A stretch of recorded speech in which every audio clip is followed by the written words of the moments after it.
যেরকম একটা সামান্য একটা নদীও বলা চলে, একটা খাল, এই খালের উপর একটা ব্রিজ 17 বছর ওরা করতে পারেনি। এই যে মানুষের দুঃখ দুর্দশার প্রতি তাদের যে কোনো দরদ ছিল না, আগ্রহ ছিল না, তার কারণ ছিল যে তারা নির্বাচিত কোনো সরকার ছিল না।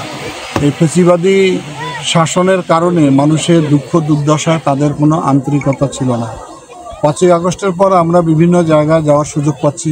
আগে আমাদের এই ধরনের বিচরণ করার সুযোগও ছিল না।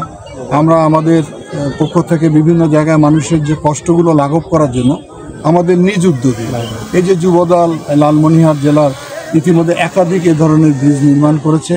130 কিলোমিটার রাস্তা তারা নিজেরা মাটি কেটে ঠিক করে দিয়েছে। আমাদের স্বেচ্ছাসেবক দল তারা ধান কেটে দিয়েছে, ধানের মধ্যে ঔষধ ছিটিয়ে পোকা নিষ্পত্তি করেছে। কৃষক দলও ধান কেটেছে। এই কাজগুলোর মধ্য দিয়ে বিএনপি যেহেতু একটি জনবান্ধব রাজনৈতিক দল, জনগণের দুঃখ দুর্দশার কাছে আমরা থাকতে চাই।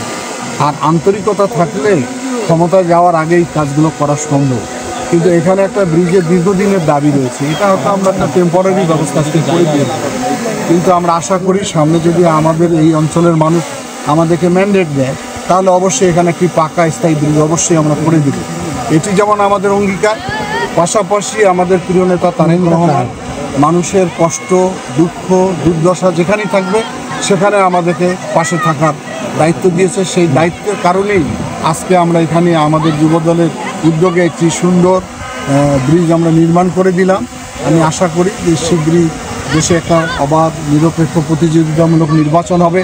সেই নির্বাচনে অবশ্যই বাংলাদেশের মানুষ বিএনপিকে ম্যান্ডেট দিবে এবং সেই ম্যান্ডেটের প্রেক্ষিতে আমরা একটি স্থায়ী ব্যবস্থা অবশ্যই করব।